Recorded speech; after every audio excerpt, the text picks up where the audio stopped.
ॐ विश्वंदर्पण दृश्यमान नगरी तुल्यन्निजान्तर्गतम् पश्यन्नात्मनि मायया बहिर्वोद्भूतं यथा निद्रया यः साक्षात् कुरुते प्रबोधसमये स्वात्मानमेवाद्वयम् तस्मै श्रीगुरुमूर्तये नम इदं श्रीदक्षिणामूर्तये नारायणं पद्मभुवं वसिष्ठं शक्तिं च तत्पुत्रपराशरं च व्यासं शुकं गौडपदं महान्तं गोविन्दयोगीन्द्रमथास्य शिष्यं श्रीशङ्कराचार्यमथास्य पद्मपादं च हस्तामलकं च शिष्यं तन्तोटकं वार्तिककारमन्यान् अस्मद्गुरून् सन्ततमानतोऽस्मि श्रुतिस्मृतिपुराणानाम् आलयं करुणालयं नमामि भगवत्पादं शङ्करं लोकशङ्करं शङ्करं शङ्कराचार्यं केशवं बादरायणं सूत्रभाष्यकृतौ वन्दे भगवन्तौ पुनः पुनः परब्रह्मनिष्ठं स्वतो धर्मनिष्ठं अहिंसैकनिष्ठं स्वशिष्यै सुजुष्टं यतीनां वरिष्ठं गुरूणां गरिष्ठं दयानन्दरूपं मदाचार्यमीडे नमः श्री परमार्थाय संसाराध्यासनाशिने श्रोत्रियब्रह्मनिष्ठाय तस्मै ब्रह्मविदे नमः सदाशिवसमारम्भां शङ्कराचार्यमध्यमाम् अस्मदाचार्यपर्यन्तां वन्दे गुरुपरम्पराम् ॐ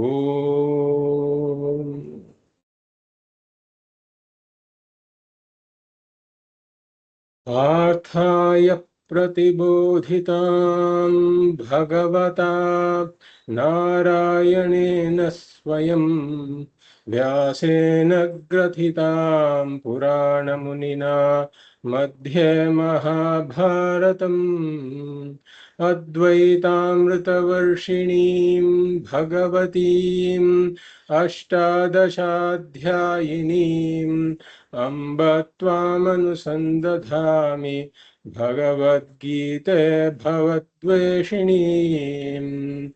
नमोऽस्तु ते व्यासविशालबुद्धे फुल्लारविन्दायतपत्रनेत्र येन त्वया भारततैलपूर्णः प्रज्वालितो ज्ञानमयः प्रदीपः प्रपन्नपारिजाताय स्तोत्रवेत्रैकपाणये ज्ञानमुद्राय कृष्णाय गीतामृतदुहे नमः सर्वोपनिषदो गावो दोग्धा गोपालनन्दनः पार्थो वत्स सुधीर्भोक्ता दुग्धं गीतामृतं महत् वसुदेवसुतं देवं कंसचाणूरमर्दनं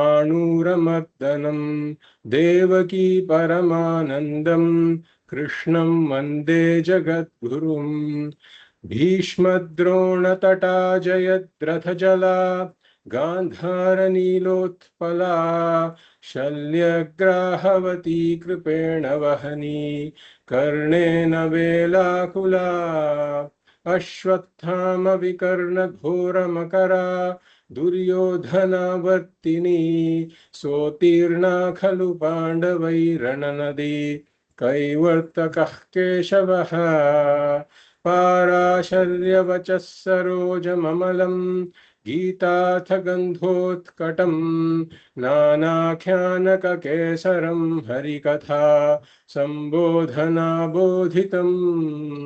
लोके सज्जन षट्पदैरहरहः पेपीयमानं मुदा भूयाद् भारत पंकजं कलिमल प्रध्वंसि न श्रेयसे मूकं करोति वाचालं पंगुं लंघयते गिरिं यत्कृपातमहं वन्दे परमानन्दमाधवम् यं ब्रह्मा वरुणेन्द्र रुद्रमरुतः स्तुन्वन्ति दिव्यैस्तवैः वेदैः साङ्गपदक्रमोपनिषदैः गायन्ति यं सामगाः ध्यानावस्थिततद्गतेन मनसा पश्यन्ति यं योगिनः यस्यान्तं न विदुःसुरासुरगणाः देवाय तस्मै नमः देवाय तस्मै नमः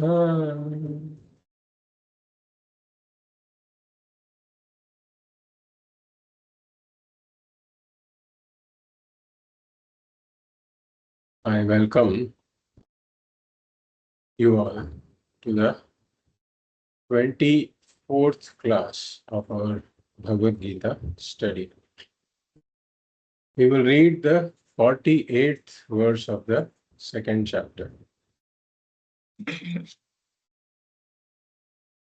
Yogastha kuru karmani योगस्थः कुरु कर्माणि sangam tyaktva dhananjaya सङ्गं त्यक्त्वा Dhananjay siddhya siddhyo samo bhutva सिद्ध्यसिद्ध्योः समो भूत्वा samatvam yoga uchyate.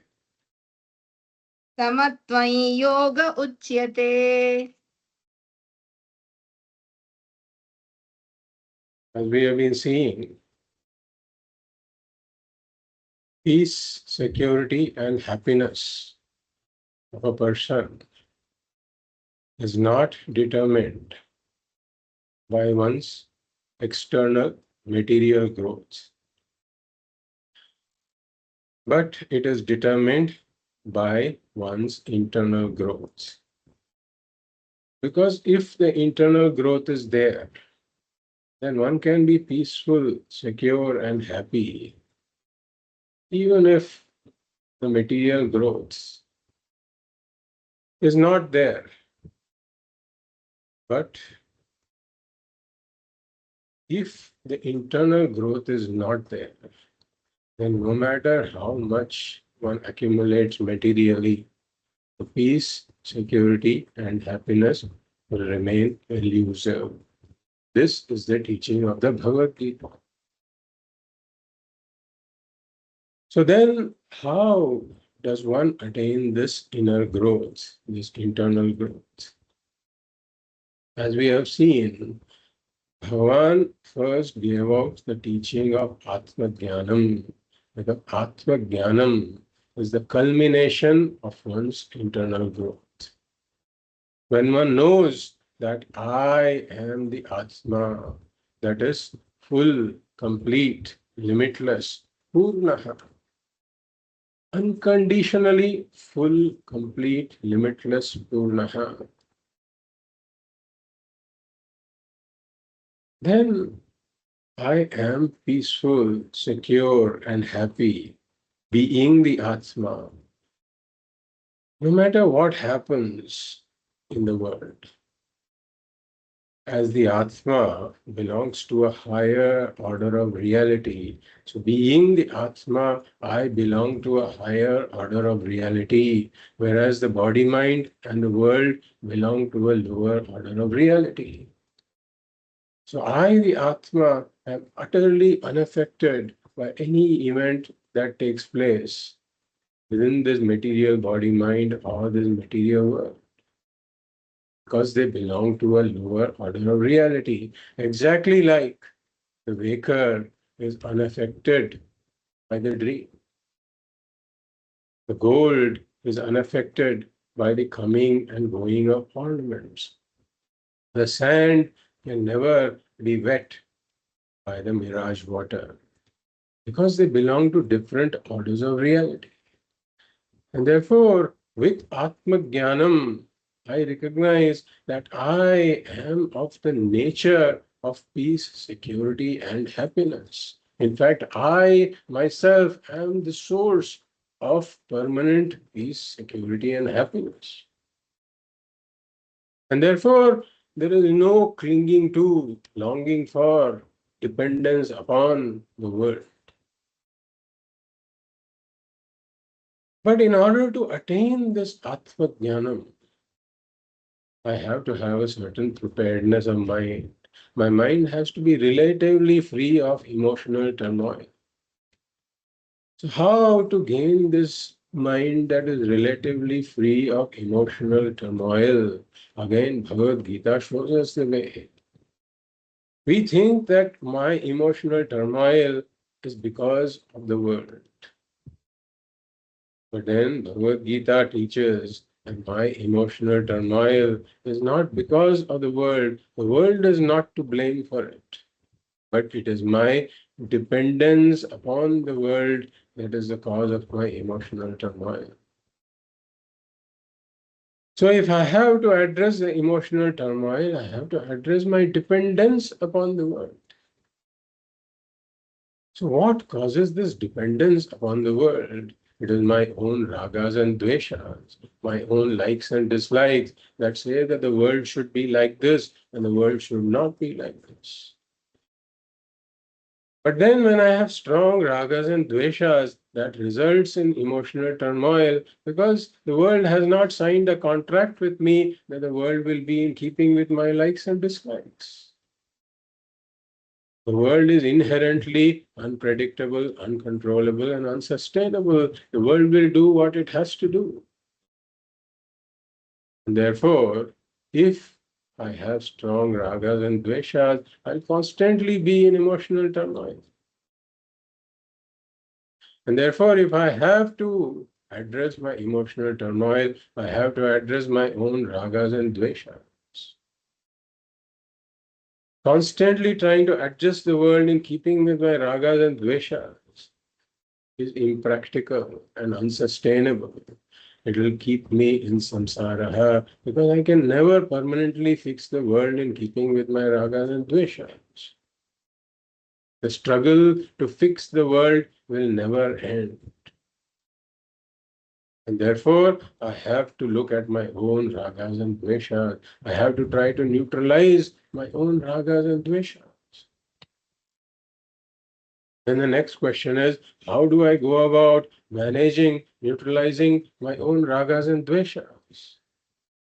And this is where Bhagavan gives out the teaching of Karma Yoga.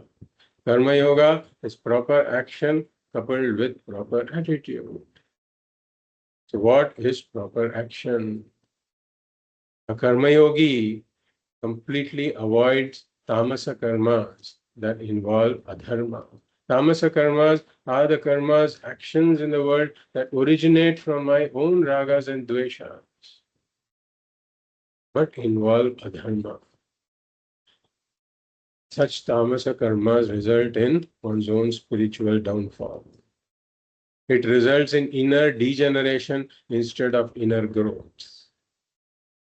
So the first proper action rule is complete avoidance of all tamasa karmas. And the second rule is reduction of rajasa karmas. Rajasa karmas are those karmas that originate from my own ragas and dveshas with an intention to fix up the world in keeping with my ragas and dveshas. As we saw, this will keep us in samsara. This may give one material growth, but it doesn't result in one's inner growth. Therefore, reduction of rajasa karma. And then one increases the sattvika karmas. Sattvika karmas are those karmas whose aim is not material growth, but it is inner growth. Yajnaha, Dhanam, Tapaha, Yajnaha comprising of Pancha Mahayajnas. I become a contributor instead of a consumer. This is proper action with the three rules that we talked about. Then the question is, what is proper attitude? And as we saw, proper attitude is proper attitude with regards to action and the results of my actions. What is proper attitude with regards to action itself? That I have choice, control, power only over my action. And therefore, I have to use this choice wisely. I have to use this choice wisely to do proper actions. What is proper attitude with regards to the results of actions? The attitude is that I do not have any choice, control, or power over the results of my actions. When my action is done, then my action is processed by the laws of the universe that produce the result. And therefore, I, being of limited knowledge and limited power, being alpagyaha and alpashaktiman, there are many factors involved in the production of the result that I don't know at all because I am alpagyaha. I have limited knowledge. And there are many factors involved in the production of the result that I may know of, but I cannot control because I am alpashaktiman. I have limited power. And therefore, the result is not my choice. It is not in my control. It is not in my power. And as we saw, this result comes from Ishvara. Because Ishvara is the Abhinna Nimitta Upadana Karanam of the entire Jagat. Ishvara is a unified, intelligent, and material cause. In case of an intelligent and material cause, when the intelligent and material cause is unified, like in case of the spider becomes the web, the waker becomes the dream,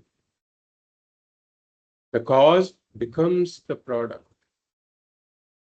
And therefore, Ishvara himself has become this world. And when we say this world, that includes all the laws that operate in this world also.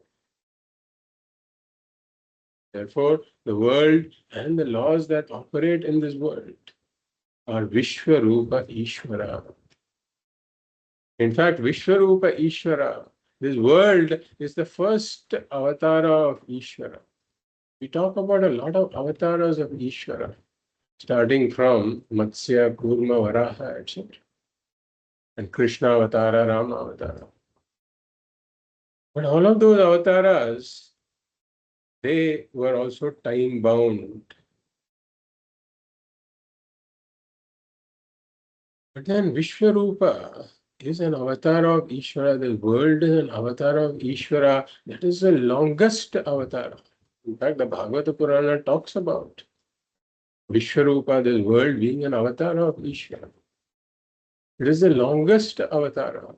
It starts with Srishti and ends only with Pralaya. And all the other avatars that we commonly know about, they come and go. But this world is an avatar that starts with Srishti and goes all the way up to Pralaya.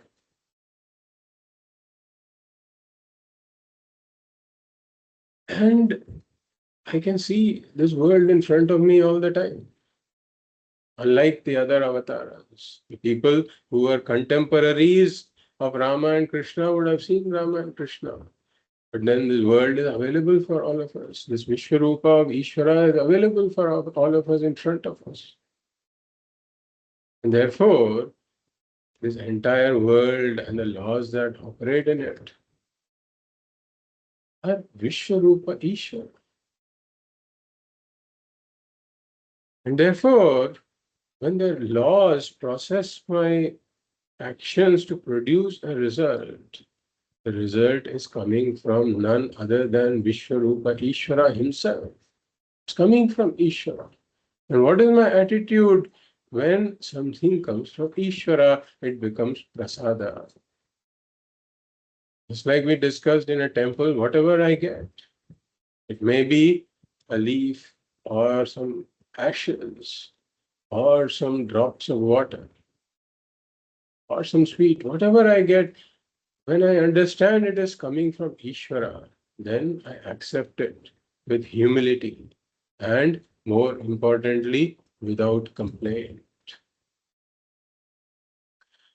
And therefore, since every result of my action is coming from Ishvara, that too becomes prasada. And therefore, I accept it with humility. I accept it without complaint. Whether it is more than what I expected, whether it is equal to what I expected, whether it is less than what I expected, or even the opposite of what I expected, everything is coming from Ishvara. Therefore, it becomes prasad.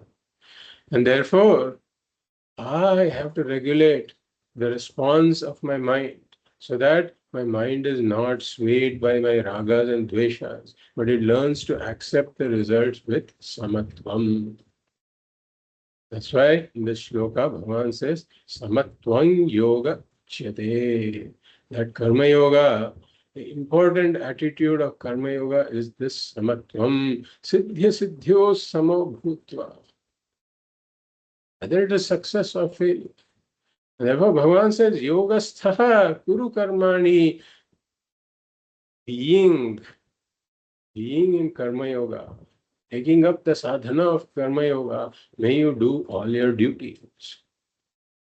And Sangam Tyaktva means that I have to step back from my own ragas and dveshas, both at the time of action as well as the time of accepting the results.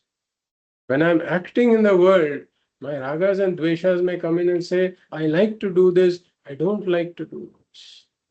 But I don't determine my actions in the world based on my ragas and dveshas, but I ask the question, what is my dharma in this situation? I deliberate upon it and then act according to my swadharma. So, sangam tyaktva at the time of action. And then, as we said, at the time of acceptance of results also, I step back from my own ragas and dveshas. My ragas and dveshas may say, this should not happen to me, this should happen to me. But irrespective of what my ragas and dveshas say, I step back from it and regulate my response. Because what has come is prasada. I learn to accept it without complaint. So in this shloka, Bhagavan gives the first definition of Karma Yoga. Bhagavan gives two definitions of Karma Yoga. One is it in 48, Samatvam Yoga Uchyate. Then in verse 50 also, which we will see later today, Bhagavan gives the other definition, Yogaha Karmasu Kaushalam. We will see that. So here, why are we asked to adopt the attitude of Samatvam? So we should know that it is for the purpose of moksha. So what is the connection? What is the connection between samatvam and moksha?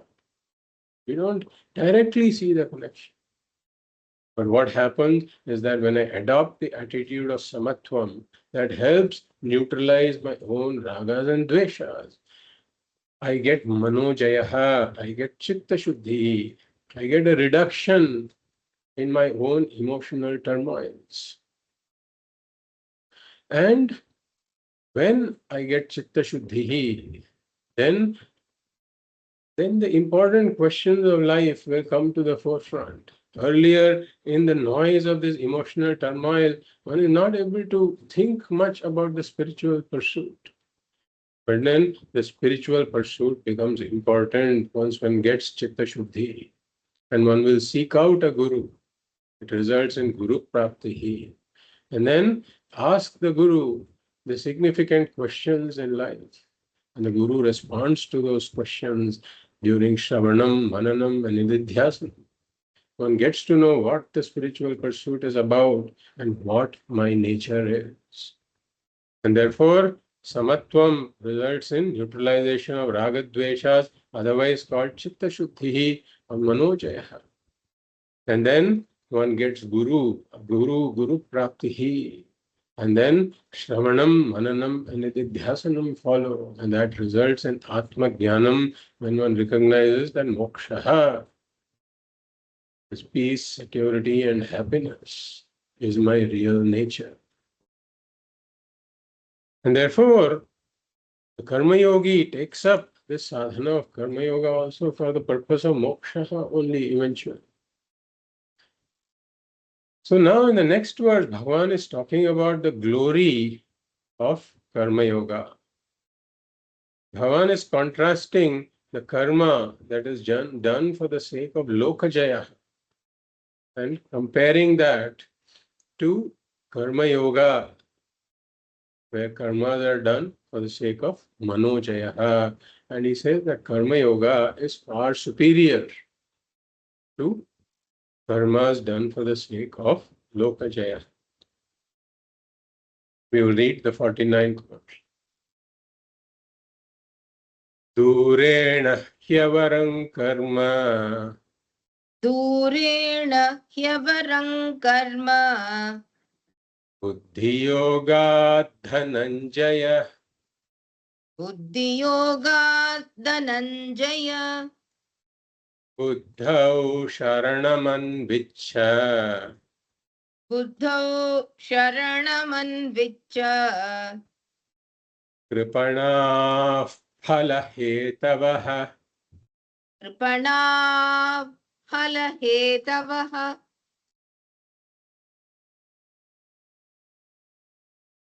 So we do a padachhedaha.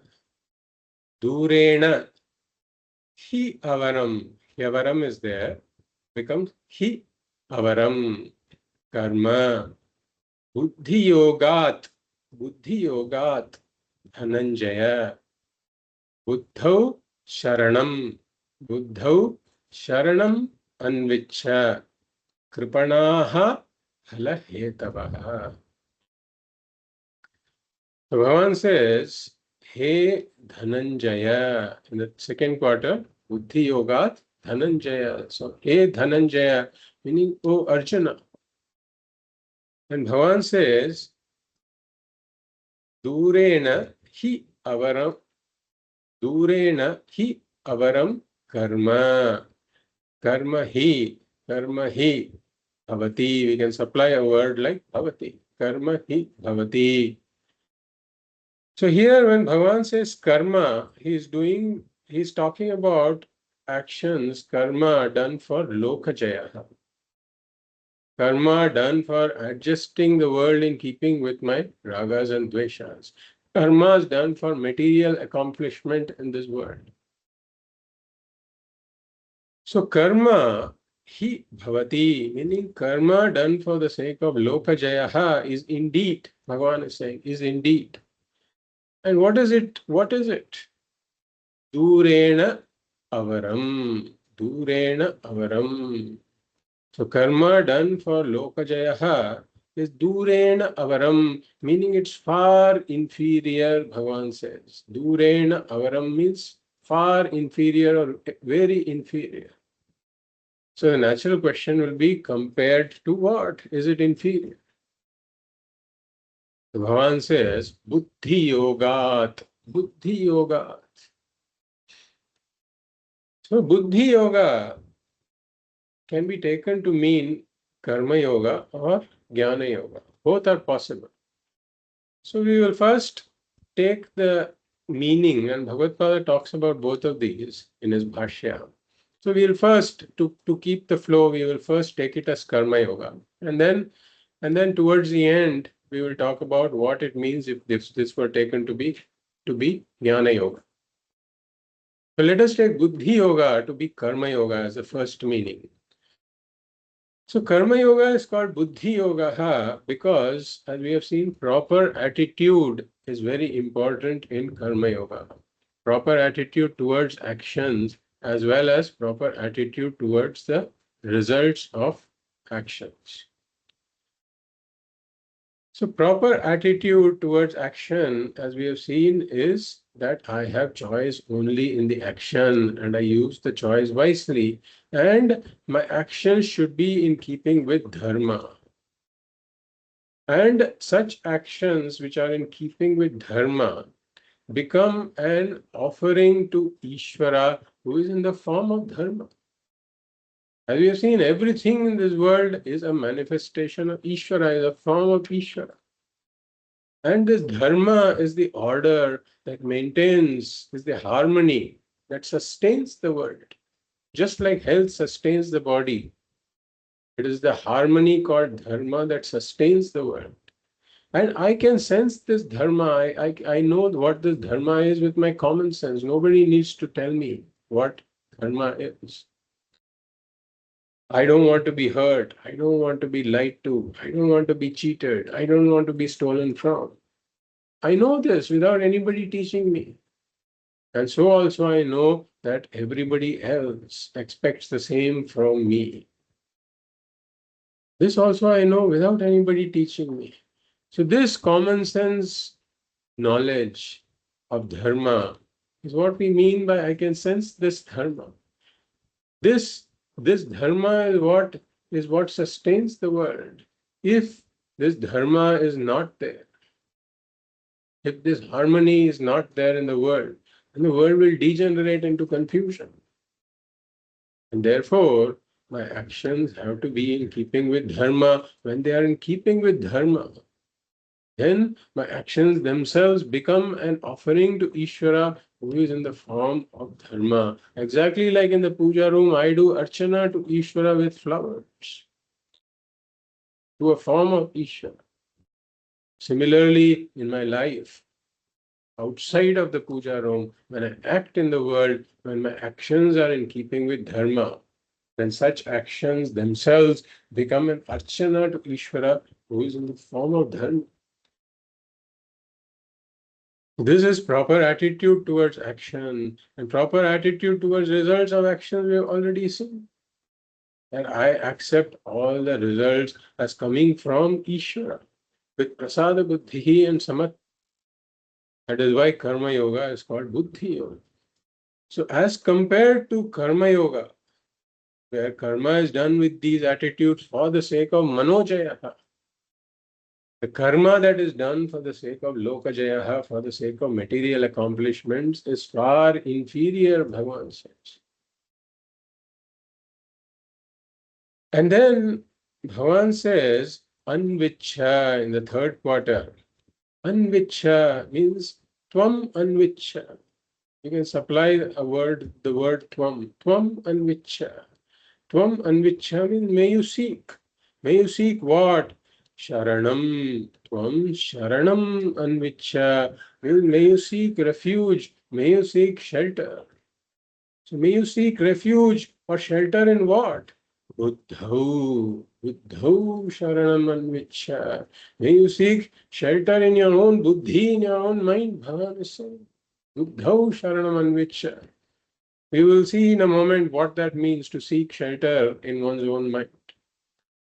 And then Bhagavan says, Phalahetavaha. Phalahetavaha means Phalahetavaha bhavanti. This is the third sentence in the shloka. Phalahetavaha bhavanti. Phalahetavaha means those who are performing actions for the sake of the karma phalam, for the sake of the material results, for the sake of lokajaya. So Bhagavan says they are. So what are they? Bhagavan says, Phalahetavaha kripanaha bhavanti. Kripanaha. Kripanaha means they are misers. Misers. And they are unfortunate. They are unfortunate.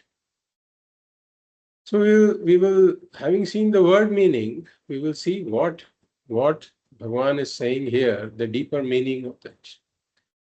So Buddhi Yogat karma hi durena avaram, Bhagavan says. Buddhi Yogat karma hi durena avaram.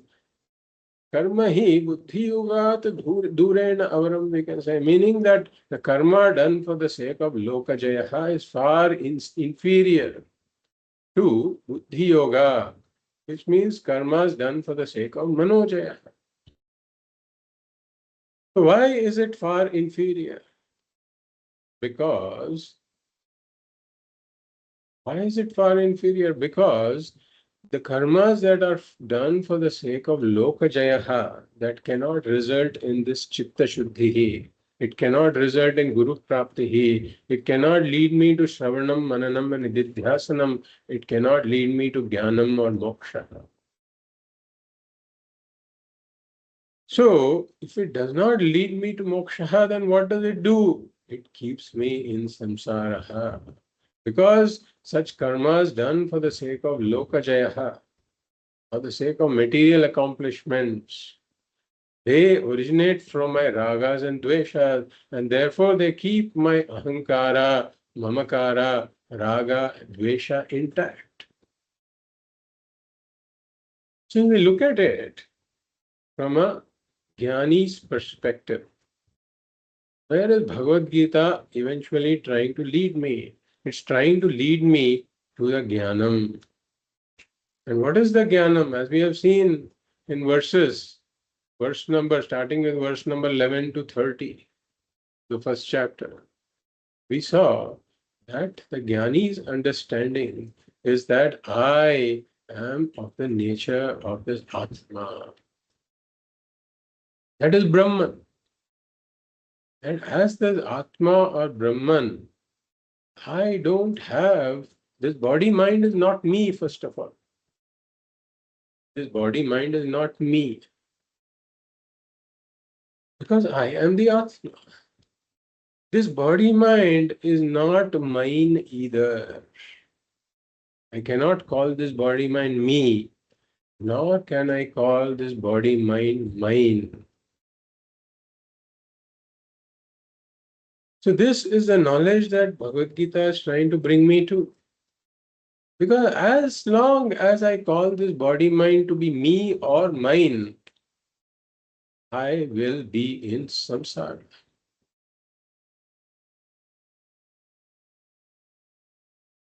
Therefore, when this body mind itself is not me nor mine, then how can I call anything that is connected to this body to be mine?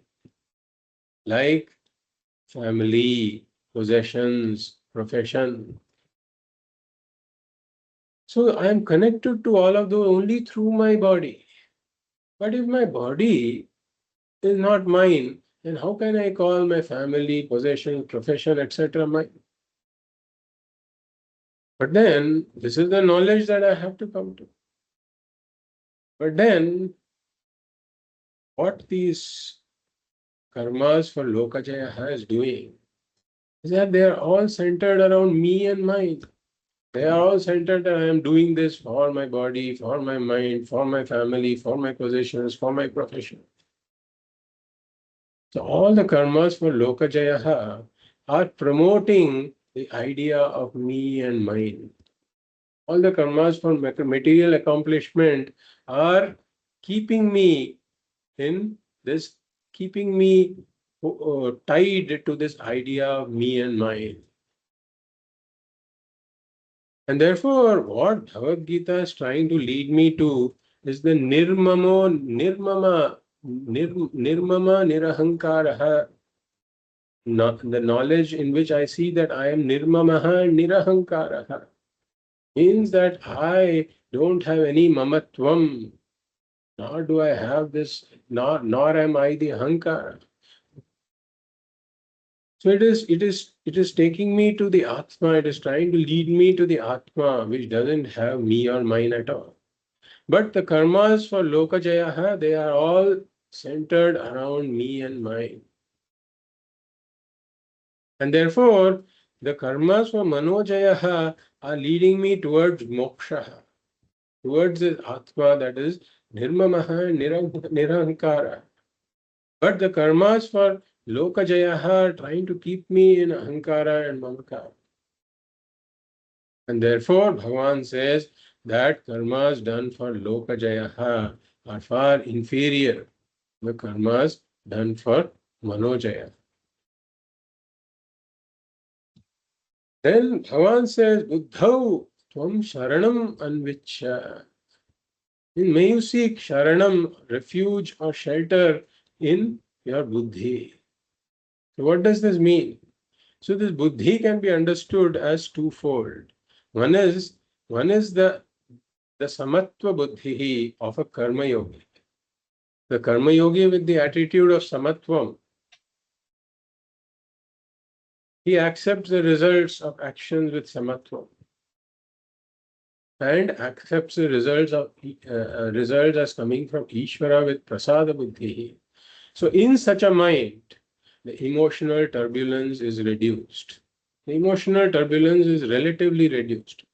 We don't say that that the mind can absolutely be free of emotional turbulence. We don't accept that. We say that the mind can only be relatively free of emotional turbulence, and we have to make it relatively free of emotional turbulence to the extent that I can focus on Shravanam, Mananam, and Nididhyasana. It is the Atma that is absolutely free. The Atma is absolutely free of emotional turbulence. So I have to eventually recognize that I am the Atma. The mind can only be made relatively free of emotional turbulence. So we call it FIR reduction. FIR reduction, meaning the frequency of negative reactions comes down. F. The intensity of negative reactions comes down. I. And if at all there is a negative reaction, then the recovery period from the negative reaction also comes down. That is R. So at best, one can accomplish FIR reduction with regards to the mind. But that is good enough. Because once I accomplish the FIR reduction, and once I come to Shravanam, Mananam, and Nididhyasanam, and I gain Atma Jnanam, then I recognize that as the Atma, I am absolutely free of emotional reactions, no matter even if the mind is going through some negative reaction, because I am not the mind. And therefore, here Bhagavan is talking about the Samatva Buddhi of a Karma Yogi, where one is relatively free of emotional reactions. For example, you can think about it in two ways. Like if outside there is a lot of rain, if there is heavy rainfall, then you temporarily seek some shelter. So you stand under some sunshade or something like that. So that is the first level of shelter. So we can think about this as the samatva buddhi of a karma yogi that is relatively free of emotional reactions. So here we may get some droplets of water over me, but I don't get drenched. But then there is a higher shelter, the shelter of the shelter that one gets, the jnani gets in his mind with Atma Jnana, where he knows that I am the Atma and absolutely free of emotional reactions. So then it is like you entering a house where the rainwater doesn't touch you at all now, even though it's heavily raining outside. So this Atma Jnanam can be can it can also be the second meaning here. And Bhagavad Pada talks about both of these. It can be the second meaning of Buddhau Sharanam Anvicha. So may you take refuge or shelter in the Samatva Buddhi of a Karma Yogi. That's shelter number one. Relatively free of emotional turbulence.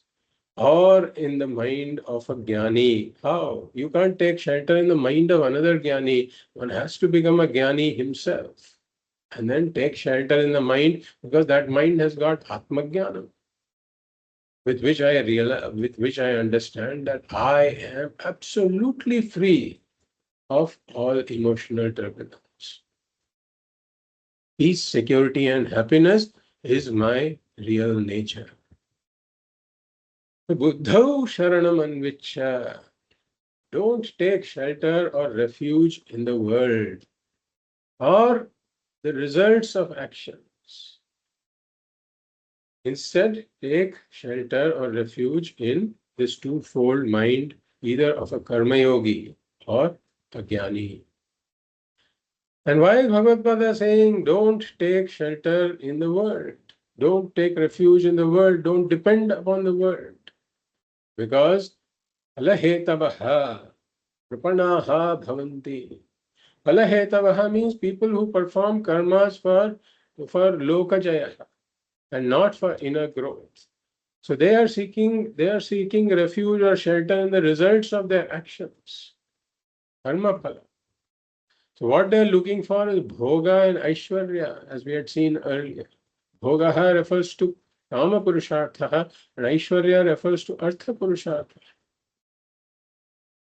The Bhagavad Pada says such people, palahetavaha, are misers. Why does he call them misers? So if we look at it in the worldly sense, so for example, if a person doesn't have any money at all, then such a person cannot be called a miser. He may be a beggar, but not a miser. On the other hand, there may be a person who has wealth and he spends it also. Such a person again cannot be called a miser. Whereas a person who has the wealth but doesn't make any use of it, he just keeps it with him, and then he keeps counting it and seeing how much it is, and he doesn't spend it at all. Then such a person is called a miser. And when he dies without having made use of his wealth at all in any way. So similarly, every human being is given this wealth of the buddhi. Buddhi is there, which is a great wealth. But then the people who are doing karmas purely for lokajaya and not for the sake of this inner growth, for the sake of self-knowledge, they are likened to misers because they have not made use of this buddhi that one has gotten in human life. Human life itself is rare. Manushyatvam, mumukshutvam, Mahapurusha, Samshayaha, all of these are rare. So, having gotten this Manushyatvam and a buddhi that can be used for the purpose of inner growth and moksha, such a person has spent this buddhi, used this buddhi for the purpose of lokajaya. So, he has not made use of this wealth properly, and therefore he is called a miser. Such people are called misers. Kripanaha phalahetavaha kripanaha bhavanti. And there is another meaning we can take for kripanaha also, which means miserable. That those who are taking shelter in their karma phala, who are phalahetavaha, who are doing these karmas purely for material gain and not for inner growth. Bhagavan calls them unfortunate and miserable. Why? Because they are depending upon something that is totally unstable. The world is unpredictable, uncontrollable, and unsustainable, and therefore their mind will always be like a yo-yo, as we have seen. If the result is beyond expected, he is on an emotional high. If the result is less than expected, he is on an emotional low. And therefore, he will keep going through this emotional turmoil. And therefore, his mind will go through helplessness, anger, frustration, depression, stress, anxiety, worry. And therefore, such people are unfortunate. Kripanaha bhavanti, phalahetavaha kripanaha bhavanti. They continue in samsara. We'll go to the next verse. So here in the next verse, Bhagavan is talking about the benefit that one gets through the sadhana of Karma Yoga. And why does Bhagavan say this? So that it motivates us to take up Karma Yoga as a sadhana. We will read verse number 50. Buddhi yukto jahatiha बुद्धियुक्तो जहातीह ubhe sukrita dushkrite उभे सुकृतदुष्कृते tasmad yogaya yujyasva तस्मात् योगाय युज्यस्व yogah karmasu kaushalam. योगः कर्मसु कौशलम्. We do the padachhedaha. Buddhi yukto is there. It becomes buddhi yuktaha. Buddhi yuktaha. Jahati iha. Jahati iha. Ubhe sukrita dushkrite. Tasmat yogaya. Tasmat yogaya. Yujyasva. Yogaha karmasu kaushalam. So Bhagavan says, Jahati. Jahati means he gives up. When Bhagavan says he gives up, who gives up? Buddhi yuktaha jahati. Buddhi yuktaha jahati. Meaning a karma yogi, Bhagavan says, gives up. So why is a karma yogi called buddhi yuktaha? Because he is endowed with proper attitude. Buddhi here can be taken to mean proper attitude, and yuktaha means endowed with. So endowed with proper attitudes of karma yoga, as we have seen. And his idea is to do karmas for the sake of manojayaha and not for lokajayaha. And for that he adopts the attitude of Ishwararpana buddhihi, where all actions are dedicated to Ishvara, and the attitude of Prasada buddhihi, where results he views them as coming from Ishvara. So such a karma yogi, Bhagavan says, gives up. And gives up what? Ubhe sukrita dushkrite. Meaning he gives up both punya and papa. Gives up both punya and papa. Means he gives up. He gets liberated. He gets liberated from the bondage of karma. And and where? Where does he get liberated? Iha, Jahati, Iha is there. So Iha means in this world, not that he will get liberated after death, but even when alive, he will get liberated. And then Bhagavan says, Tasmat, in the third quarter, Tasmat, therefore. Therefore what? Yujyasva. Yujyasva means commit yourself. Commit yourself to what? Yogaya. Yogaya means to Karma Yoga. Commit yourself to Karma Yoga.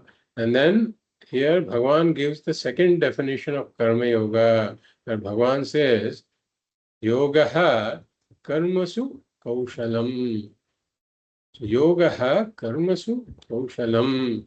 Meaning that kaushalam means discretion. Discretion. It is often translated as skill or expertise also, but we will see what the drawback with that translation is.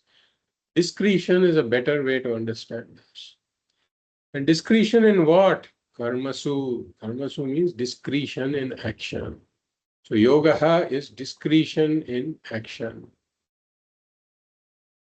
So Bhagavan says, iha means in this world, here and now. Buddhi yuktaha. Buddhi yuktaha ubhe sukrita dushkrite jahati. So a karma yogi gives up punya and papa. Or in other words, a karma yogi gets liberated from the bondage of karma. So here again, we cannot take this statement literally because we cannot violate the fundamentals of Vedanta. We cannot violate the Upanishads, the Upanishad statements in our understanding of the Bhagavad Gita, because the Bhagavad Gita is really an essence of the Upanishads. So the Upanishads say, na karmana na prajaya dhane na tyage naike amritatvama. So na karmana na prajaya na dhane na. So by karma alone, one cannot gain mukti, cannot gain liberation. And as we had seen in Atma Bodha also, avirodhitaya karma na vidyam vinivartayet. Na avidyam vinivartayet. Karma is not opposed to ignorance. Karma is a product of ignorance, and therefore karma cannot remove ignorance. It is Jnanam alone that removes ignorance, is the declaration of the Upanishads. It is knowledge alone that can remove ignorance, like light alone can remove darkness. And therefore, we have to understand this as indirectly. So when Bhagavan says, if we take buddhi yuktaha to mean a karma yogi, then jahati, he drops the bondage of karma. overcomes or he gets liberated from the bondage of karma, if we say, we have to add the word indirectly, meaning through Karma Yoga he gains Chitta Shuddhihi, that results in Guru Praptihi and Jnana Praptihi and Moksha. So through Jnana Praptihi he gets Moksha. And then one Bhagavan says, Tasmat Yogaya Yujyasva. Tasmat Yogaya Yujyasva, meaning that therefore you commit yourself to Karma Yoga. So one may ask the question that if I have to eventually come to Jnanam, why not let me get into Jnana Yoga directly? Why do I have to even go through Karma Yoga? So this is like a person asking that I have to take up a job. A teenager asking that I have to take up a job. So eventually I have to take up a job. So why do I have to go to college? Why not I take up the job directly? So the answer is that you are not ready for the job yet. And therefore you have to go to college. Because the college will help you, will prepare you for the job. So enter the college, grow in the college, and when you are ready for the job, then you depart the college. So enter, grow, and when you are ready, you depart and take up the next step. So similarly, if somebody asks that if eventually I have to gain jnanam for muktihi, if I have to gain jnanam, then I have to start jnana yoga. So why cannot I start the jnana yoga right now? Why are you asking me to go through karma yoga? In fact, Arjuna is going to ask this very question later. The answer is because you are not ready for jnanam yet. And because Karma Yoga will prepare you for Jnanam, therefore you enter Karma Yoga, you grow in Karma Yoga, and when you are prepared for Jnanam, at that time, the Shastras allow us to step back from Karma Yoga and take up Jnana Yoga. So Karma Yoga is a necessary intermediate step to Jnanam. So here, Tasmat Yogaya Yujyasva, and therefore may you take up the sadhana of Karma Yoga. And then Bhagavan gives the second definition of Karma Yoga here that we talked about. Yogaha Karmasu Kaushalam. So the first definition was Yogaha Samatvam Yogaha Uchyate. We saw that. The Yogaha is the attitude of Samatvam. And here Bhagavan says, Yogaha Karmasu Kaushalam. So commonly we see the translation of Kaushalam as meaning skill or expertise in action. So Swamiji gives the example that skill in action or expertise in action. We see this person cooling coffee. So a person who cools coffee, he takes these 2 tumblers and maybe in the north you don't see this sight. But it's very common in the coffee shops in the south where he takes the coffee and filter coffee, and then after having mixed it, he just does this, where he takes 2 tumblers or a tumbler and davara, and he does this. So when he does this, the coffee pours from that tumbler directly into this other tumbler or davara, even though it comes at an angle. So it comes at an angle, and then he, like a rubber band, he keeps stretching it. It almost looks like he's stretching and unstretching a rubber band. That is skill or expertise in that action. He has gained skill or expertise in action. But does that make him a karma yogi? That itself cannot make one a karma yogi. Or there is this example of we can take Pujya Swamiji gives this example of a pickpocket. So a pickpocket has to be very skilled in what he does, because he has to do that without touching that person. He has to take this wallet out of the back pocket without touching that person in any way.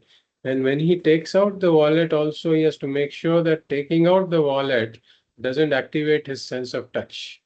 Otherwise, he will look back at what's going on. So it requires a lot of skill to do that. But does that make him a karma yogi?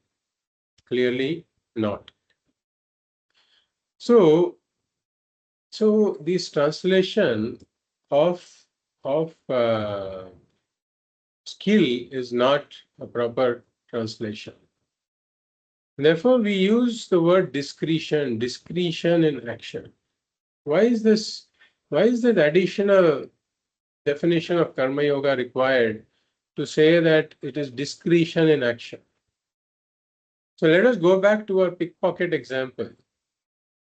Now, imagine the pickpocket saying that I listened to your class on the Bhagavad Gita, and you have been used to. I read verse number 40, 48, where you said Samatvam Yoga Uchyate. Therefore, I am now interested in inner growth because only inner growth can give me peace, security, and happiness. And now, for the sake of inner growth, I want to adopt the attitude of samatva. So when I pick somebody's pocket, I have this expectation that it'll have some few hundred rupees in it. Now earlier, when it did not meet my expectation, I was going through emotional turmoil. So now I will adopt the attitude of samatva. So when I pick the pocket, then the result may be more than what I expect. It may contain a few thousand rupees. Or the result may be same as what I expect, a few hundred rupees. Or the result may be less than expected. It may contain only 5 rupee or 10 rupee coins. Or it may be opposite of what I expect. I may get caught and I may get beaten up. And worse, I may even get jailed. But then I want to be a karma yogi. So I will adopt the attitude of samatva. Whatever be the result, I will take it with equanimity of mind. So the karma yogi, the pickpocket says this. So if Bhagavan had stopped with samatvam yoga uchyate and not told yoga karmasu kaushalam, then even the pickpocket could qualify to be a karma yogi. So here Bhagavan is adding the additional condition, yoga karmasu kaushalam, means discretion in action. Bhagavan says it has to be proper action, not just proper attitude, it has to be proper action also. And therefore the discretion is with regards to the choice that I make. I have a choice with regards to action. I exercise that choice properly. And therefore, I take into account I don't go by purely my ragas and dveshas. The pickpocket is going purely by his raga for money.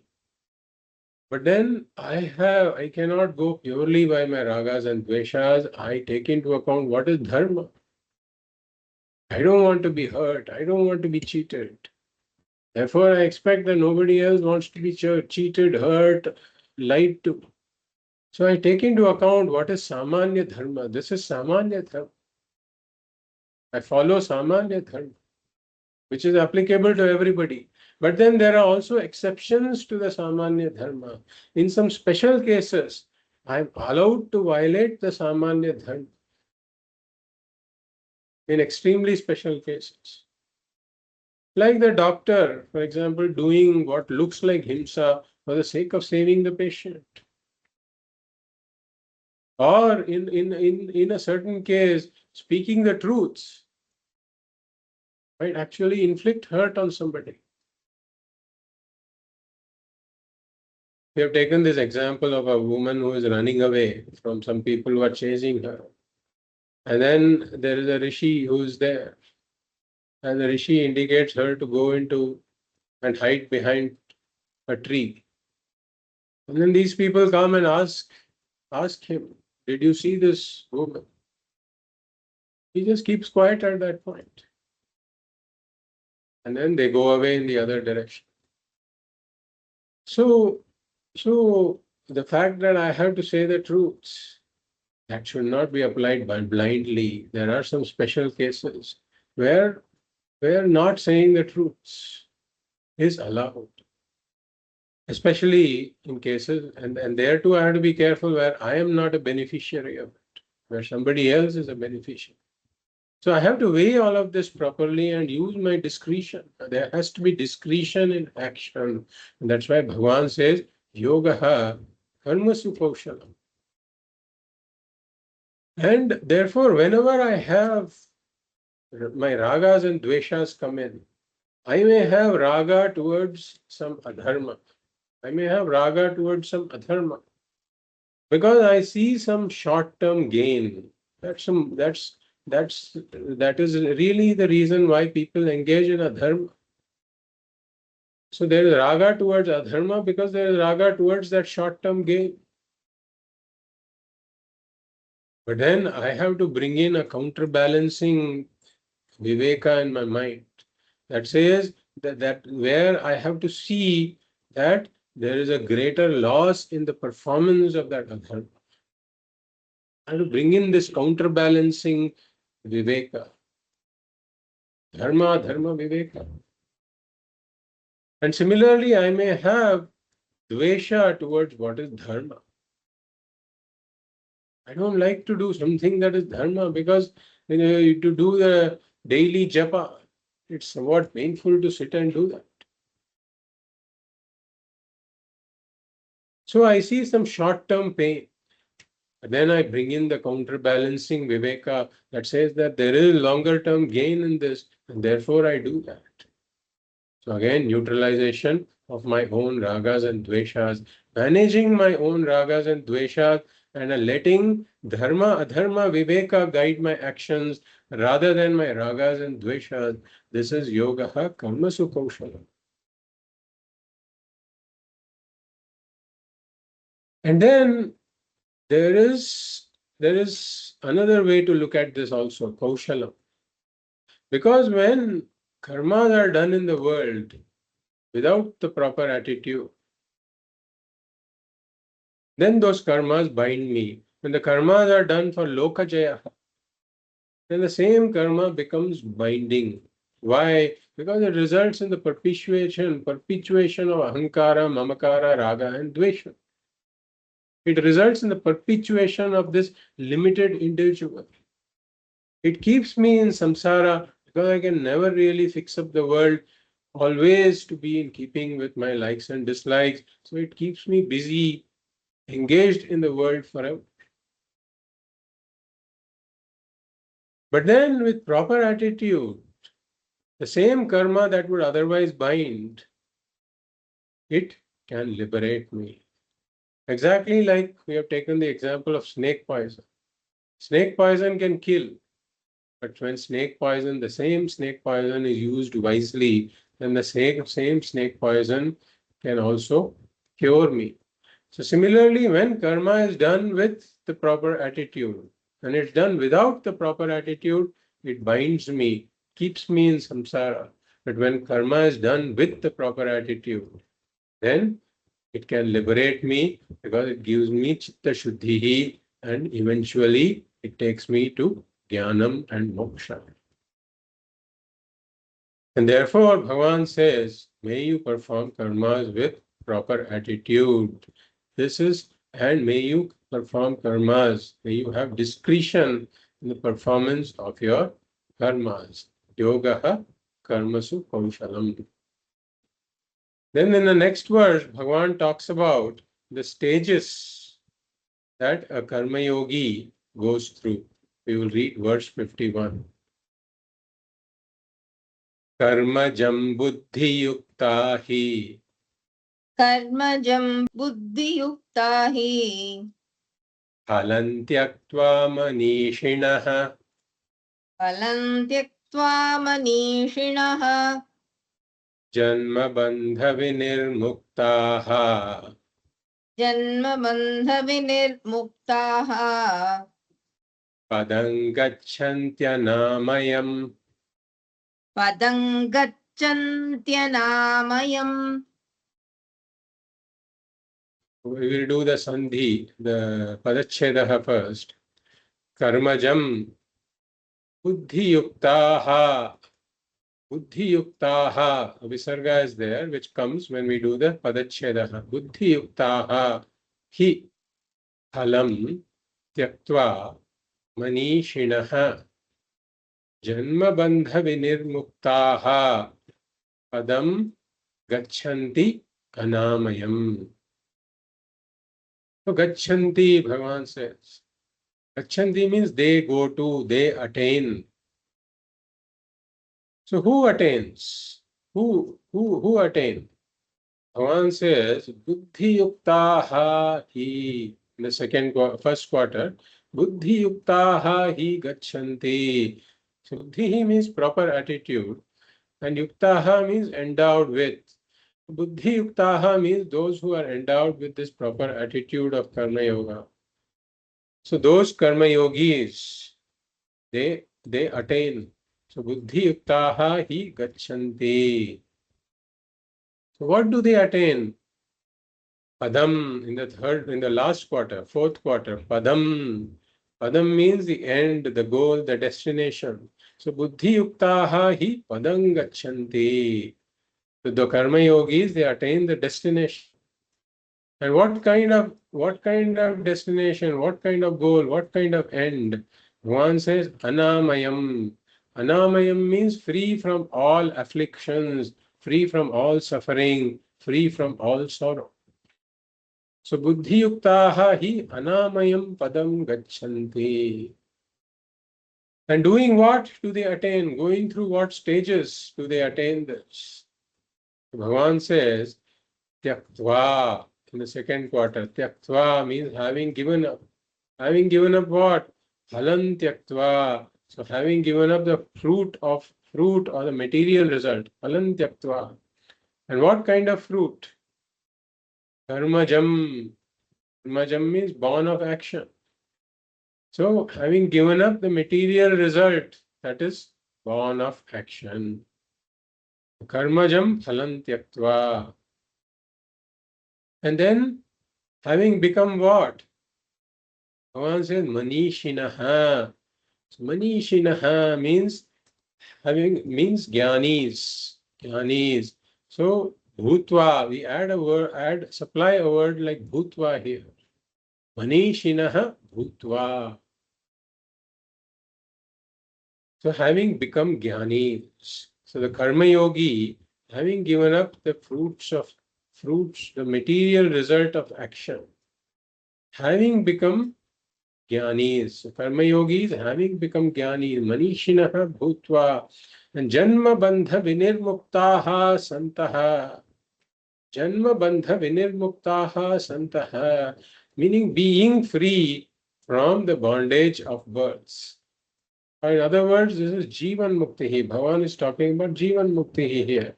So having become Jnani, they become Jivan Muktas. And Anamayam Padam Gachanti means they attain freedom from all affliction. So this Anamayam Padam Gachanti refers to Videha Muktihi. So Janma Bandha Vinirmuktaha refers to Jivan Muktihi, and Anamayam Padam Gachanti refers to Videha Muktihi. So Bhagavan is talking about 5 stages here. The first stage is Buddhi Yuktaha. Buddhi Yuktaha means those who are endowed with the proper attitude of Karma Yoga. Understanding that karmas for Lokajayaha will keep me in samsara. Peace, security, and happiness. They cannot give me the lasting peace, security, and happiness. The lasting peace, security, and happiness can only be obtained from the Nitya Vastuhu and not from my karma phalam, which is anitya. This understanding, this inner growth, that inner growth alone can lead me to permanent peace, security, and happiness. This understanding the buddhi yuktaha have. Those who are endowed with the proper attitude, they have this understanding, and therefore they do karmas for anojaya, not for lokajaya. And therefore, karmajam phalam tyaktva. So Bhagavan says, literally, Bhagavan is saying, having given up the karma phalam, having given up the material result of the action. But what it means is that he is not overly concerned about the material results of actions because he has the sameness of mind towards the result of actions. And therefore he gains chitta shuddhi through the samatvam. And then he comes to he gets guru prapti. He gets a guru, and then he does shravanam, mananam, and nididhyasam. And then he becomes wise, he becomes a jnani. And therefore, the third stage is manishinaha bhutva. The karma yogis, those with the proper attitude, with adopting the attitude of samatvam, karmajam phalam tyaktva, they eventually become jnanis, manishinaha bhutva. And how do they become jnanis? Through chitta shuddhi, through shravanam, mananam, and nididhyasana. And we have to supply this word bhutva here, manishinaha bhutva, because if we take buddhi yuktaha to mean karma yogis, then if we don't supply manishinaha bhutva, then manishinaha will become an adjective to buddhi yuktaha. But the same person cannot be a karma yogi as well as a jnani. Because a karma yogi is not a jnani. A karma yogi is really an ajnani who has not yet gained jnana. And therefore, when we are talking about the stages, we supply the bhutva. When we take buddhi yuktaha, we mean a karma yogi. And then janma bandha vinirmuktaha santaha, which is the fourth stage Bhagavan is talking about, that he becomes free from the bondage of birth. So when we include birth, we include death also, bondage of birth and death. So then the question is that for such a jnani, is Bhagavan saying this because he will become free from the bondage of birth and death because he will not have a next birth. If you ask a jnani that are you free from the bondage of birth and death because you will not have a next birth, and the jnani will say that it is not just in the future. I am free even from this birth. As the Atma, I am not connected to this body at all. And therefore, I am free even of the current births. This body is not me, this body is not mine also. And therefore, it is not that I will become free of birth and death. Even now, I am the birthless and deathless Atma that has no connection to this body at all. And therefore, Janma Bandha Vinirmuktaha. And he is free from all this distress of samsara, free from the distressing symptoms of shoka and moha, because he knows that I am full, complete, limitless Purnaha. And being Purnaha, I am not affected by any event that takes place in this material body, mind, or in this material world, because they belong to a lower order of reality. Therefore, I am free from all the distressing symptoms of samsara, like shoka and moha. And this jnani continues as a jivan muktaha until the fall of this body. Body will be sustained by prarabdha. As long as the prarabdha is there, the body will be there. So he is a Jivan Muktaha, liberated even when living. But when the prarabdha ends, the body falls, and then he comes to the fifth stage, which is this anamayam padam gachanti, meaning that he becomes one with Bhagavan, he becomes one with Brahman, and it is a destination.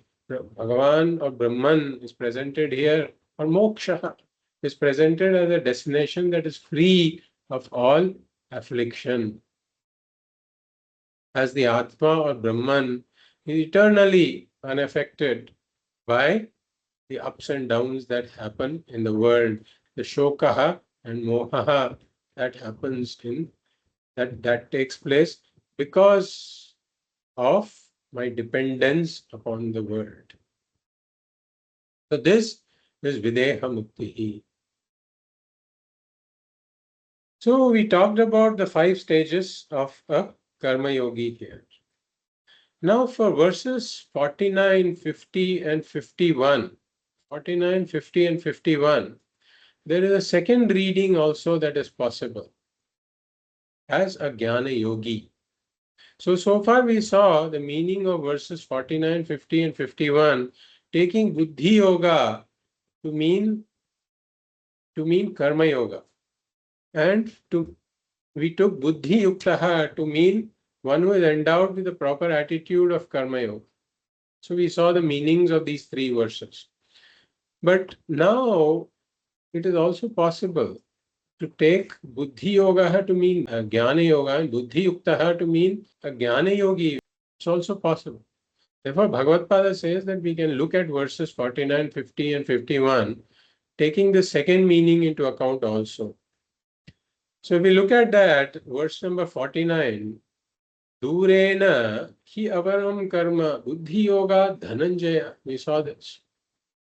That where we saw that the karmas that are done for the sake of lokajayaha are far inferior to karmas that are done with the attitudes of karma yoga. But if we take buddhi yoga to mean jnana yoga, then it is far inferior to jnana yoga also. So if we look at it, karma yoga indirectly leads to moksha, and jnana yoga directly leads to moksha. And therefore, Jnana Yoga is superior to Karma Yoga also. But Karma Yoga itself is superior to Karma. We have discussed this. Karma done for Manojaya is superior to Karma done for Lokajaya. But Jnana Yoga is superior to Karma Yoga because it directly leads to Moksha, whereas Karma Yoga only indirectly leads to Moksha. And therefore, Buddhi Yoga, Jnana Yoga, as compared to Jnana Yoga, this karma done for the sake of Lokajaya is far inferior.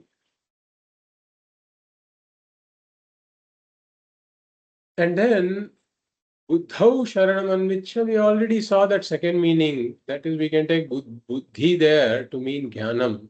And therefore, one can take shelter in the mind of a Jnani. The Jnani takes shelter in his own mind that has Jnana.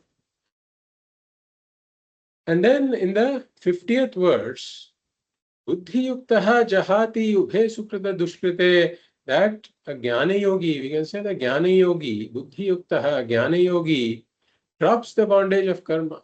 So we don't have to bring in indirectly and all that. We can say directly drops the bondage of karma through Jnanam. And then it is for a Jnani, it is basically like awakening from a dream. The karmas done in the dream cannot affect the waker. Waker is free of the karmas that were done in the dream. Similarly, the Jnani, when he understands that I am the Atma Brahman, and he is free from the bondage of karma because all the karmas are in a lower order of reality, he is not touched by anything in the lower order of reality. And then karmajam buddhi yukta hi phalam tyaktva manishinaha. So Jnani discovers that I am full, complete, limitless. And therefore, he is not dependent upon the material results of his actions also. And therefore, karmajam phalam tyaktva, he naturally he gives up the results, the dependence upon the results of his actions. So a jnani's actions do not arise for the sake of seeking fullness or completeness, for the sake of through loka jaya. A jnani's actions don't have that flavor at all, but a jnani's actions arise out of his fullness and completeness. And therefore, we can, in this manner, look at verses 49, 50, and 51, taking into account the yoga to be Jnana Yoga. We will continue in the next class. Om Purnamada Purnamidam Purnat Purnamudachyate Purnasya Purnamadaya Purnameva Vashishyate Om Shanti Shanti Shanti Hari Om Shri Gurubhyo Namaha Hari Om